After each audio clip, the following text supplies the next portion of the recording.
Hey everybody, this is Chelsea Schaefer. And Caitlin Gustav.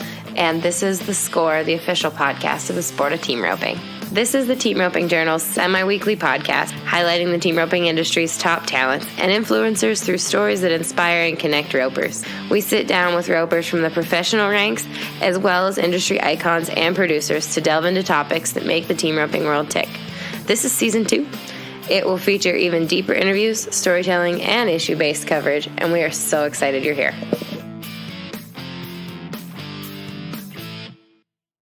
Today's episode of The Score is brought to you by Best Ever Pads.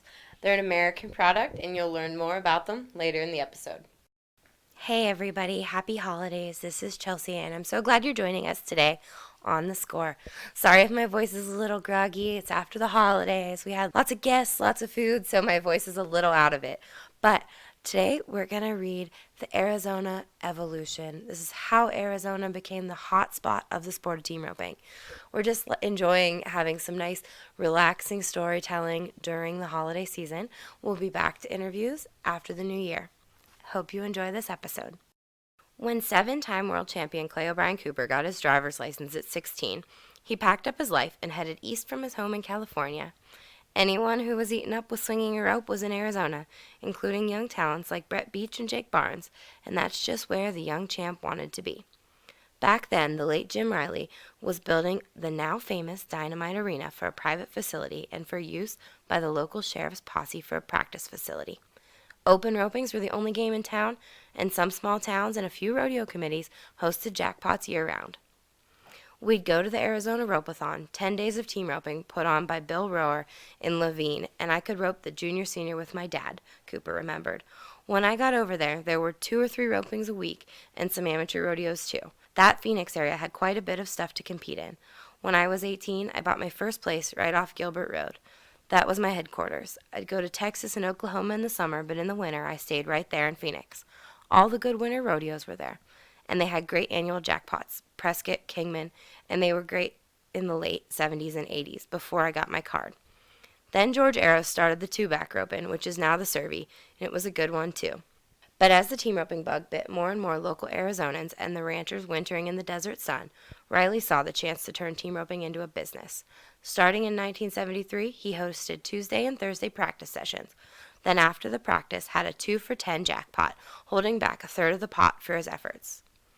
Ropers flocked to Dynamite to rope 700-pound steers, Coriani cattle that were broke to lead. Riley bought steers that came over from Mexico as 4 or 5-year-olds, who spent most of their lives south of the border staked out in backyards so they didn't run away. They might have trouble fitting into the chutes, but they were still decent to rope because they knew how to lead, said Riley's nephew and eventual Dynamite owner, Ron Treat. Things weren't controlled by the number system back then, Treat explained, but a contractor had to protect his people. There was no way to do anything about it other than tell certain guys they couldn't rope because you couldn't keep your steady customers. You'd have junior and senior ropings and minimum age ropings to figure out ways to cut the top guys out. Jesse Odom and Richard Mayfield started putting on their annual pot of gold roping at the Rawhide Arena in Scottsdale, Arizona in 1979, using various age combination ropings across various divisions as a predecessor to the handicap system in use today. They offered a high-stakes, 1,000-a-team roping, and as that roping grew in popularity, other producers offered pre-pot of gold jackpot ropings for people to come to town. We had a lot of friends from out of state, Mayfield, now 79, said. We wanted to put on a roping in Arizona for when it was cold everywhere else. You had to be over 40, and it had to be a combo of ages to add to 80, 90, 100, 110, and 120. The first year, people didn't know or understand what was going on. The second year, we had 1,600 teams. But team roping's perfect storm developed over the Valley of the Sun in the 1990s. Denny Gentry rolled out his number system with the development of the United States Team Roping Championship in 1990, addressing problems that Riley and others across the country faced with an uneven playing field. In an instant, the retired ranchers and businessmen flocking to the warm Arizona weather suddenly had a place to play. When the state lines opened up, and all the states could come together because of the handicapping system, it gave people a place to rope, Gentry said. Ron Treat and Riley before him were the forerunners to the whole snowbird thing. Riley passed away in 1992, and Treat and his brother inherited the family business. Treat bought out his brother and hatched a plan to grow the business and the sport there right outside Cave Creek. I had an idea that I had to make friends with Denny and figure out how I could do the Arizona deal for the USTRC, Treat said. We became good friends, and we did a lot of things together. He and I went back to the Eastern Regional Finals one year to help them, and we came up with the idea of the affiliate program, and we started at Dynamite. We did a lot of things like that and tried them there. We found out what I was dealing with. The snowbirds were coming down. People were figuring out that's where to be in the winter. It was more of the Gold Plus clientele.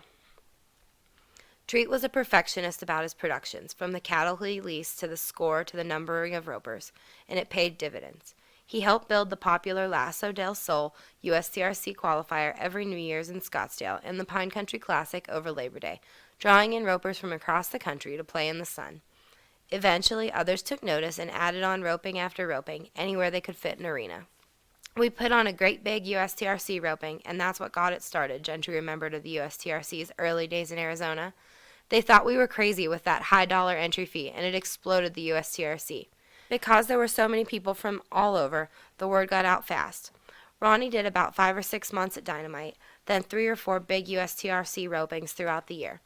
That really got it going.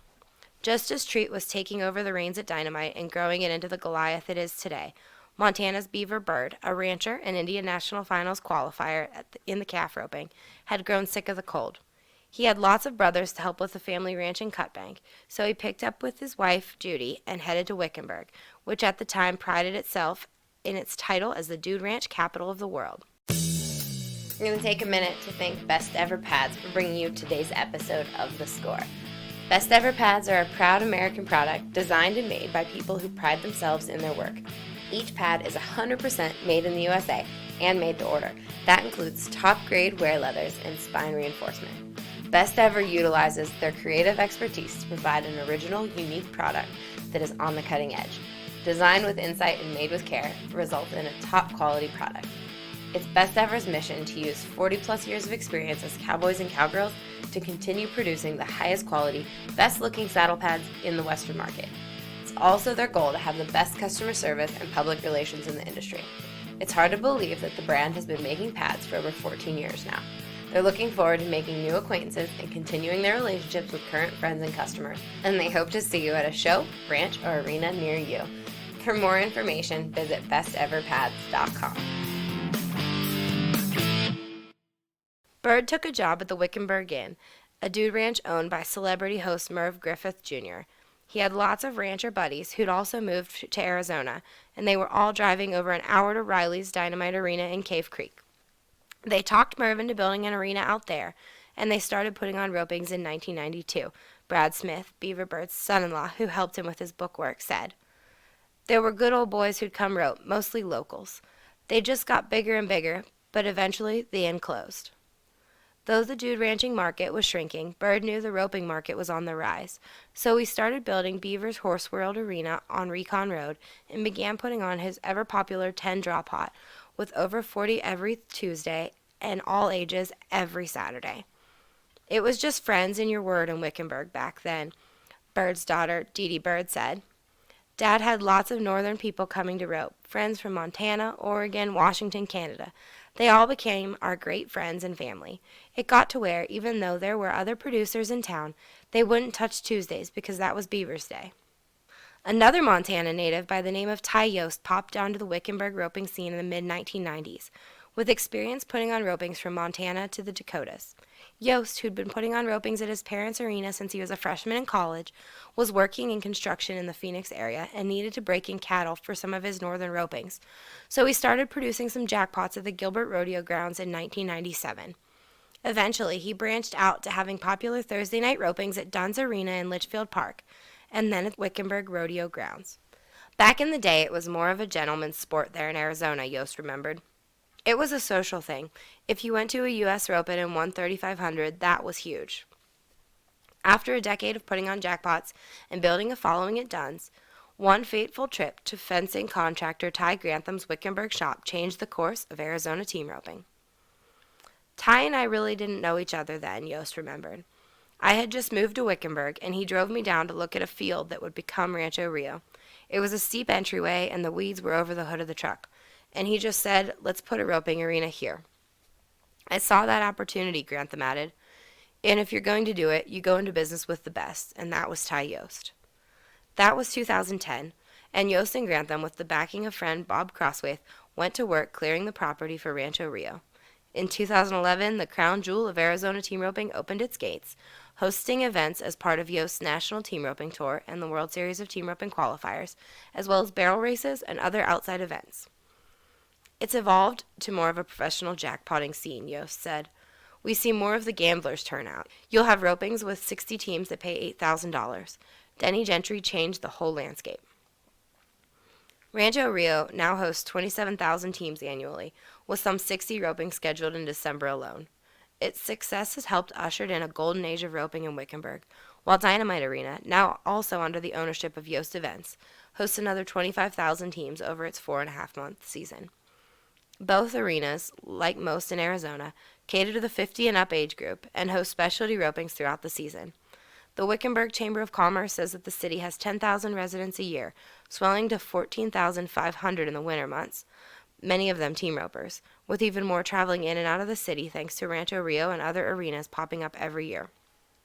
The creation of a little roping in Las Vegas called the World Series of Team Roping Finale did more for roping in Arizona than many realize.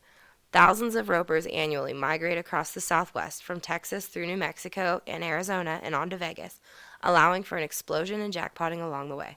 With that multi-million-dollar roping next door, ropers coming to and from Vegas helped explode everything down there, Gentry said.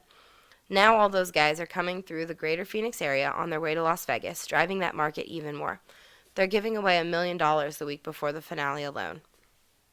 In fact, Rancho Rio and Wickenburg paid out some $1.3 million at its Viva Las Vegas Wickenburg, which this year ran December 3rd through the 11th.